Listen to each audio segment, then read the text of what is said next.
They did it. The Oklahoma City Thunder are back in the NBA Finals for the first time since 2012, and their dominant series win over the Minnesota Timberwolves made four things crystal clear. The first, and maybe the most important, is just how special Shai Gilgeous-Alexander truly is. Coming into this series, it's easy to forget now just how many people were picking the Wolves to come out on top. There was a wave of belief, in my opinion, coming from Laker and Warrior fans who were just beaten by the Timberwolves, that it would be Anthony Edwards who would steal the show, as his performances would be enough for the Timberwolves to make the finals. And while Anthony Edwards did have some moments, the individual battle between him and Shai ended up being incredibly one-sided. Outside of Game 3, when Minnesota played with the desperation and fed off the home crowd environment down 2-0, SGA outplayed Edwards at basically every turn. Game after game, it was Shai coming through with the timely buckets, calm decision-making, and the level of consistency that's become his trademark throughout this playoff run. That consistency is what's really caught people off guard. Apart from a few cold shooting nights towards the beginning of the Memphis series, he's been completely locked in, something that has been especially impressive for a player whose scoring relies so heavily on jumpers and getting to the rim, two areas that defenses are basically built to take away from him. Just look at the numbers. 31 points in Game 1, 38 points in Game 2, a quiet 14 points in the Game 3 loss, but he then bounced back for a commanding 40-piece in Game 4, and then to close out the series, he put up 34 points. These are the kinds of performances that mark a true MVP. And speaking of MVPs, the debate between Shai and Nikola Jokic was one of the most hotly contested storylines heading up to the award being announced. Many felt that Jokic was more valuable because of Denver's thinner bench and all of his encompassing offensive load, while others pointed to the way the Thunder's system, depth, and identity were all elevated by Shai's presence. It's a fair argument both sides, but the numbers paint a pretty telling picture. Even without SGA on the floor, the Thunder were still a solid team, good enough to be a playoff group, with a plus 5.1 net rating. But the moment he checks back into the game, they go from just a solid playoff team to a historically great team. With Shai on the court, their point differential rockets to plus 11.1, and maybe more impressively, their defense tightens up as well. The Thunder allow just 106.1 points per 100 with him on the floor, ranking in the 93rd percentile league-wide. Take him off, and that number balloons to 114.5, dropping them to a middle-of-the-pack defense. That kind of defensive impact from a guy who often isn't mentioned as an amazing defender just shows how complete his game and impact on the team really is. What stood out the most, though, is how steady and unselfish he has been in these big moments. You never see SGA force things. He doesn't go chasing highlight plays or empty stats. Instead, he's always letting the game come to him, finding his spots, taking high efficiency shots, and calmly dissecting whatever coverage the defense throws at him. It's that poise, that understanding of timing and rhythm that makes him the engine of this team. Yes, the supporting cast is very strong, definitely stronger than Denver's. But what SGA brings on both ends of the floor is the difference between a good team and a finals-bound one. And SGA is just the tip of the iceberg as to why this team is going to the finals. It may be one of the larger reasons for sure, but there are definitely still three more major reasons as to why this team are now on the doorstep of bringing a championship home to Oklahoma City. The second reason the Thunder are heading to the finals is because of the resurgence of Jalen Williams. After struggling mightily in round 2 against Denver with his jump shooting in particular, the narrative around him began to shift in a very negative direction. People were questioning whether or not he truly deserved his All-Star selection this season, but for me, what constantly gets overlooked, especially even during those rough patches, was just how much he was still bringing to the team. Even though the shot wasn't falling, his defense and playmaking never wavered. Even in the Denver series, he continued to guard at an elite level while making great drive and kick decisions, moving the ball with a purpose to keep kept the offense flowing. And now in the conference finals, he's reminded everybody exactly why he was an all-star this season. Game 4 in Minnesota will go down as one of the biggest games in Thunder franchise history. And alongside Shai Gilgeous-Alexander, it was Jalen Williams who rose to the occasion. He erupted for a playoff career high of 34 points to go along with 3 rebounds, 5 assists, and 3 steals, shooting an efficient 54% from the field. And more notably, he made 6 out of his 9 threes in that game. That 3-point stroke had completely vanished in the series against the Nuggets, but here in the conference finals, he's rediscovered that rhythm, and it's made a world of difference. When his shot is falling, Jalen is simply elite at all 3 levels. He can score from deep, punish defenders in the mid-range, and finish at the rim with the touch and creativity needed to really be a problem there as well. But even beyond the scoring, it's the complete package he brings. That playmaking and the feel for the game, along with his defensive versatility, that really makes him so valuable. People forget just how flexible he's been all season for the team. There was a stretch during the regular season when the Thunder were missing both their bigs in Hartenstein and Holmgren, and it was J-Dub who stepped in to play center, not as a gimmick, but as a real contributor, as he helped the team continue to roll despite being far undersized for the role. That just speaks to his basketball IQ, his toughness, and relentlessness, as he can basically play any position for this team. He's been the glue guy in the truest sense, one who just binds everything together without needing constant recognition. And to be honest, I still think he is the second best player on the team, and certainly not overrated, not overhyped, as he just continues to deliver at a high level. The All-Star selection was certainly not a stretch, and he definitely deserved it, as he continues to make winning plays for this Thunder team night in and night out. And then there's the third reason why the Thunder are now 4 wins away from a championship: the two-way brilliance of Chet Holmgren. Throughout these conference finals, he's taken yet another leap, and his impact on both ends of the floor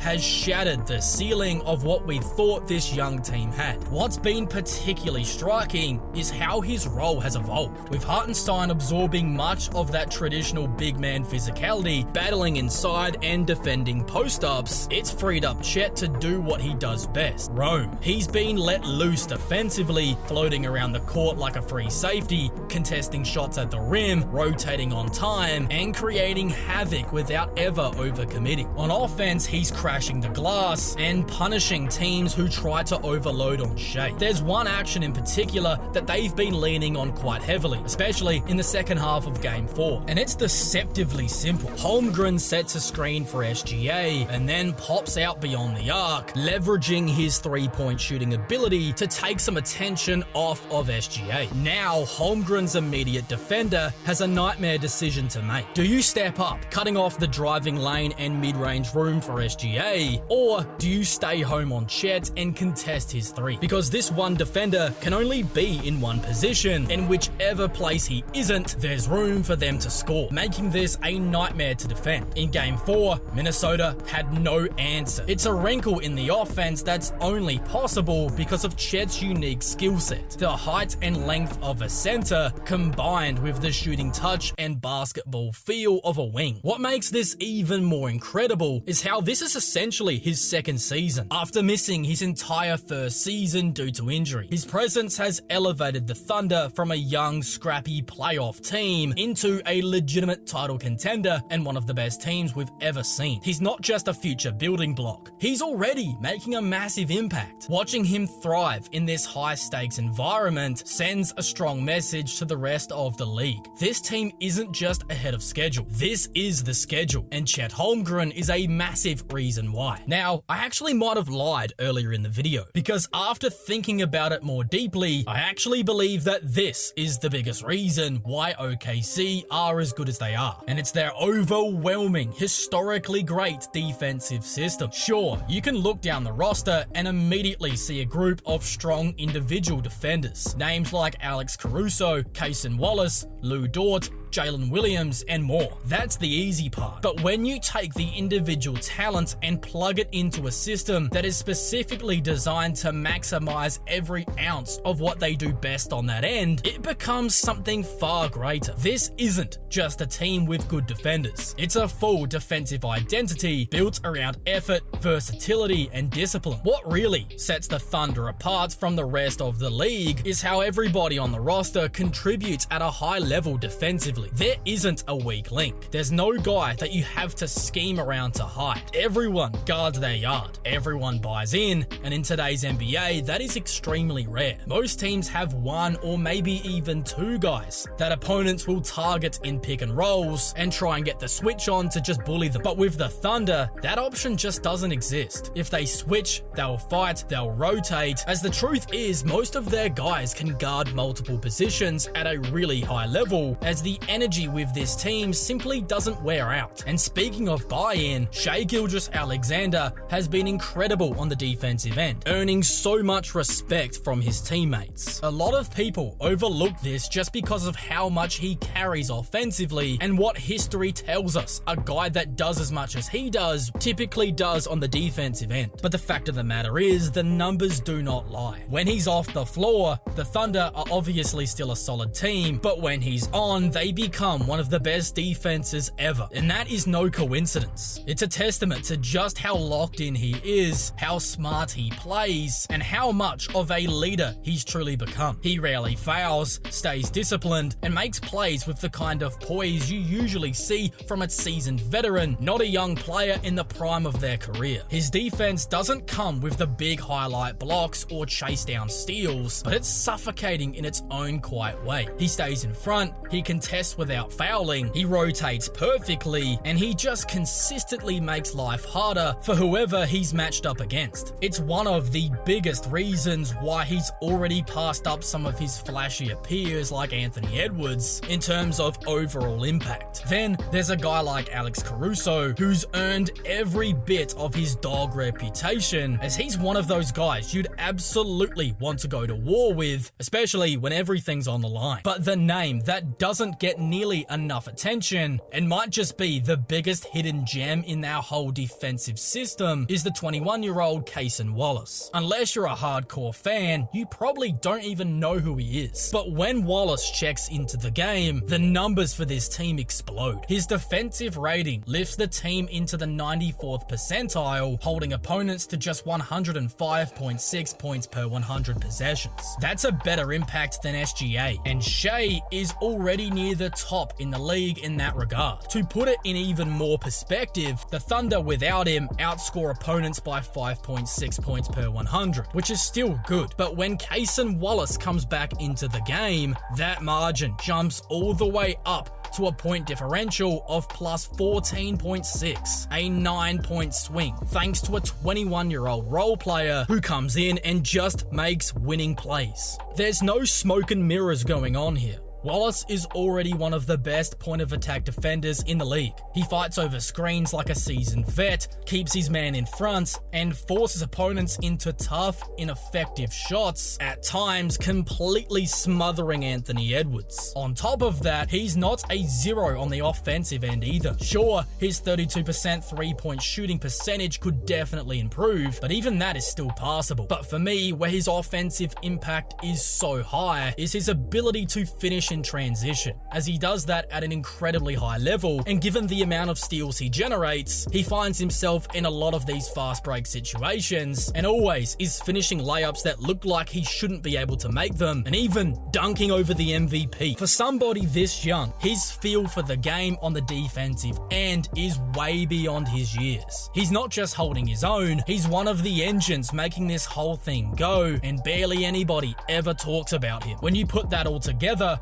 SGA's leadership, Caruso's toughness, Cason Wallace's emergence, and a guy who I didn't even mention in Lou Dort, who's been one of the best defenders in the entire league for years now, only just getting the recognition of a defensive team selection, the Thunder truly have a defensive machine that never stops. They pressure, they adapt, they'll break your system, and they're never going to give you a break with their limitless bench of guys that they can just continue to sub in, always having fresh legs to attack you. playmaking. And that is why I think, more than anything else, the defense is the foundation of Oklahoma City's title push. And it isn't just talent, it isn't just efforts, it's a total commitment to identity, and it should be terrifying for whoever comes out of the East. We really need to go back and appreciate just how incredible that Game 4 performance was for this Thunder team though. After showing some real signs of inexperience in Game 3, where it looked like the moment might have been just too big for them, they came out in Game 4 and delivered a statement. It was one of those performances where you stop and really start to realize that they've arrived. The trio of SGA, J-Dub, and Chet completely took over, combining for 95 points in a win that did not just shift the series, but redefined what this group is capable of in the biggest moments. Shai was phenomenal, dropping 40 points, 9 rebounds, 10 assists, and a steal while shooting 43%. Just one assist shy of a 40-point playoff triple-double. Jalen Williams, as I mentioned earlier, had 34 points on 54% shooting, but the performance that really tied everything together was what Chet Holmgren gave the team. He put up 21 points, 7 rebounds, and 4 combined steals and blocks on incredibly efficient 64% shooting. That might have been his most complete playoff performance to date, and it helped to elevate the Thunder to a 3-1 series lead. When you're getting that kind of production from your top 3 guys, paired with a defense that is remarkable, it becomes really hard to imagine anybody stopping them. And if we zoom out to the bigger picture, you really start to realize just how dominant this run has been. The Thunder are now 80-18 on the season, and just let that sink in. Historically, the 1996 Bulls, a team that has held the gold standard, finished their season 87-13, as that is the pinnacle. Total domination to a level I don't think we're ever going to see again. But look at who else lives in that airspace. The 1972 Lakers went 81-15, the 1997 Bulls were 84-17, the 2017 Golden State Warriors, with the addition of Kevin Durant, went 84-16, and the 1967 Sixers, led by Wilt Chamberlain, finished up their season 79-17. This OKC squad is currently right there, sitting at 80 wins and 18 losses. If they go on to sweep the finals, finishing with a record of 84-18 is still in play, statistically matching some of the most iconic teams the sport has ever seen. And what makes this even more impressive is how many people came into the playoffs unsure of what this Thunder team was really going to be capable of doing. There were questions about their youth, their depth, and whether or not they were really going to be able to hang with the more experienced squads in the postseason. But now they're on the verge of not just winning the title, but doing it in a fashion that will make us put them in the all-time conversation, whether we like it or not. This is a team that has just overwhelmed everybody in front of them with their suffocating defense, elite playmaking, and a level of composure well above their years. And that is why, whether people are ready to say it or not, the Thunder might be about to bulldoze its way into the conversation as one of the greatest teams in NBA history. So, the stage is set. The Thunder are now 4 wins away from capturing their first championship in the Oklahoma City era, stamping their place into basketball history. But will they finish the job against either Indiana or New York? Or are they going to finally hit a roadblock? Let me know your thoughts in the comments section below, and once that series is decided, we'll have videos coming out on the NBA Finals, as this run has been nothing short of incredible.